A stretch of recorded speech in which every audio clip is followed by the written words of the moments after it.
You're not meant to know the story to a T the moment you sit down to write it, you know? No one has quite broken my heart like Hollywood. Then again, it's also Hollywood that delivered stories into my life, that ignited my imagination, swept me away on adventures, and that made it okay for me to want to live like my life was one giant musical.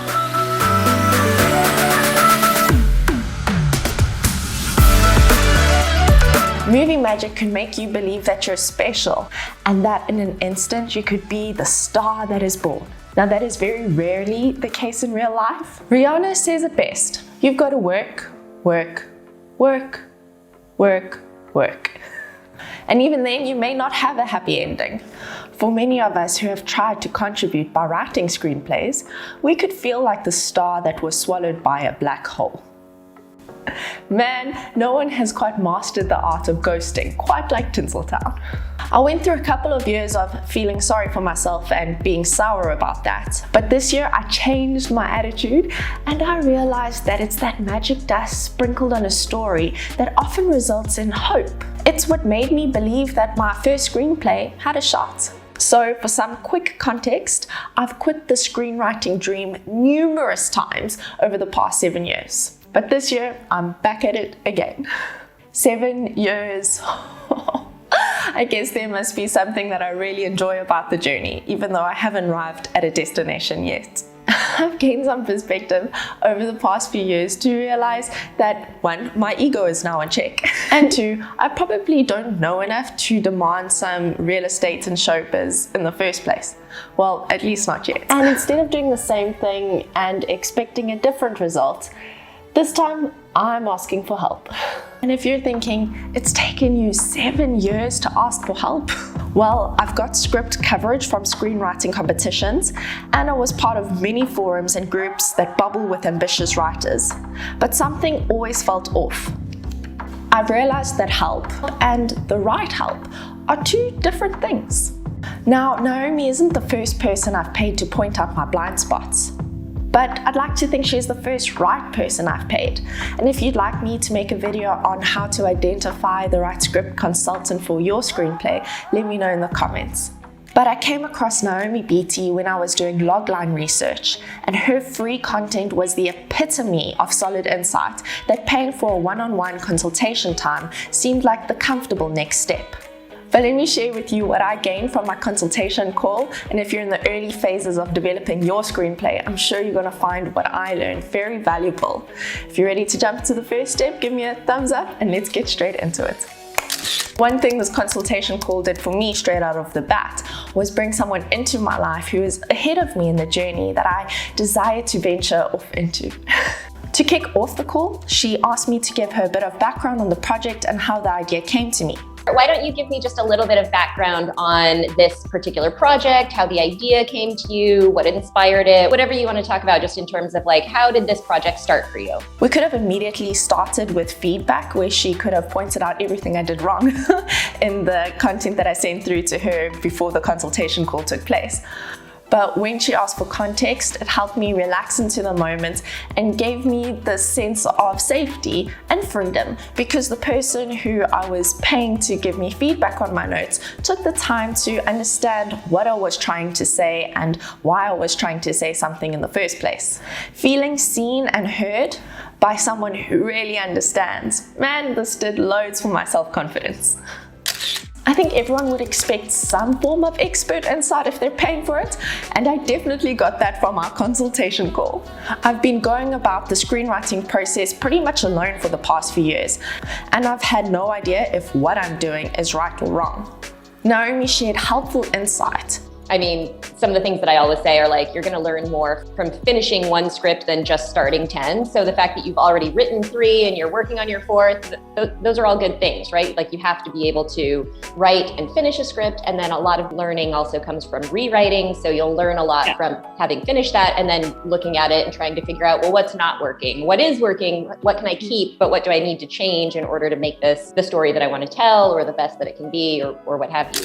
Then I used to put so much hope into the outcome of screenwriting competitions, And Naomi shared incredibly valuable insight on screenwriting competitions too. So I think early rounds, they try to be very even-handed in terms of like, we're scoring sort of on a standardized, this is what we expect in order for somebody to move on to the next round. So I feel like the early rounds might be a little bit more like sort of true to size, if that makes sense. Like there's a little bit more of a standard in terms of what a score means, and it's up against others, so it's sort of measured against the pool that you're in and everything. But yeah, you're always going to run into the possibility that a subjective opinion is going to get in your way, right? But that's not necessarily different than if you submit your script to a producer. Like their subjective opinion matters as well. Like they have to like it in order to sign on to it. So in some ways it feels unfair, but in other ways it's just sort of the nature of the beast. And then also I would say that you don't necessarily have to win a contest in order for it to help you. Making it to the semifinals can help, making it to, the finalist round.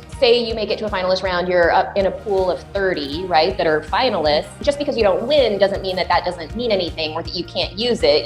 You can use that designation as like, oh, I was a finalist in the Screencraft competition to sort of legitimize yourself when you're reaching out to producers. Ultimately, I have a better idea of what I'm signing up for if I choose to enter a screenwriting competition, and how it's a fair depiction of how the industry works, and that it may hold some weight if you are trying to find representation. As I've mentioned, I've come to realize that there are a lot of things that I don't know. The thing is, because I can't identify where I'm off the track, I end up repeating the same mistakes over and over and over again. The first blind spot that I was alerted to was the tone of my screenplay. And to be more specific, the style of the movie that I was hoping to create. The first portion seemed to follow the beats of a typical rom-com, but then as the character arc developed, there were elements of eat, pray, love, and wild, which ended up confusing her. She helped me identify that the romance storyline was not the main storyline I was hoping to develop. And going back to the first thing I gained from our consultation call, feeling seen, because Naomi took the time to get context on what I was writing and why I was writing it, she was able to ask questions that guided me in the direction that I was hoping to go. After reflecting on the call, the romance fits perfectly into the B story, but I never planned for it to be so. And I don't think I would have picked it up as quickly if we didn't create the time to reflect on the tone and the style of the story. We then went through the outline chronologically. I'm going to share the points that I need to work on because I'm sure those are going to be more helpful than sharing what I got spot on. My Act 1 was too long.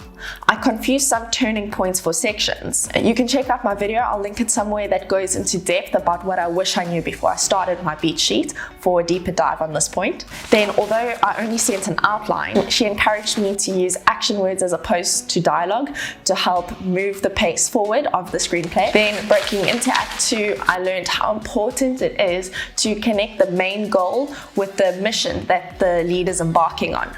At the break into Act 2, I just want to be really clear about what she needs to accomplish by the end, right? Because then that gives us that yardstick to measure, is she succeeding or is she failing?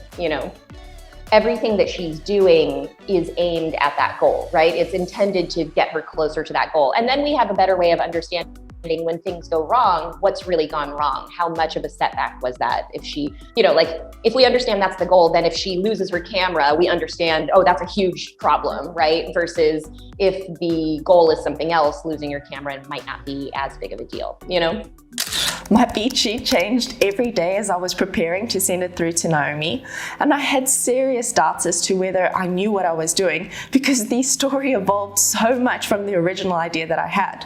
It was so encouraging to have her expel that my original idea was bad because it kept changing so much.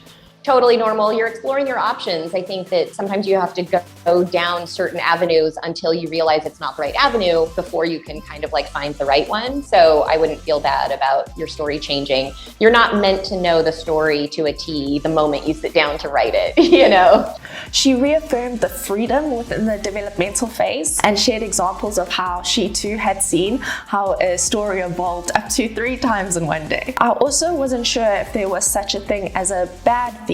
She expelled that by helping me see themes not as good or bad, but rather searching for a theme that is somewhat universal.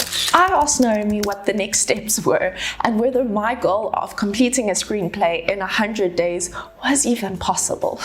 She kindly broke down what the next steps could be from where we left off to when it would be a good time to start writing the draft. Okay, so first of all, I think that whatever makes writing feel the most fun to you, go with that method, go with that process, because writing is a slog, or it can be a slog, right? So if you're feeling inspired and you're like, I've got to sit down and write pages, I would do that. And even if you write some pages and then you go, oh, okay, I need to go back to the outline and figure out what I'm actually writing, that's okay too. Just because you start writing script pages doesn't mean you have to keep going until it's done. You can always write some, go back, outline some more, go back to the script, whatever feels like it makes the most sense to you and makes writing fun and means that you're going to actually sit down and do it, right? The freedom of inviting a playful approach into the process really spoke to me. If you found this video valuable, go ahead and give it a thumbs up and consider subscribing to my channel if you'd like to see more content that I put out relating to my 100-day screenwriting challenge. I'll also link the first videos in the series in the end screen, so if you're unsure of what to watch next, you can check those out. Otherwise, good luck with writing your screenplays, and if you're in the process of trying to find a script writing consultant for your movie, good luck. And then a big shout out to Naomi. It was so great spending the time just having her be so thoughtful and kind and sweet about my idea, and ultimately just guiding and steering me in the right direction. I feel empowered and excited to get writing the first draft of my screenplay. All the best with your movie. I'll see you in one of my next videos. Take care, guys. Bye.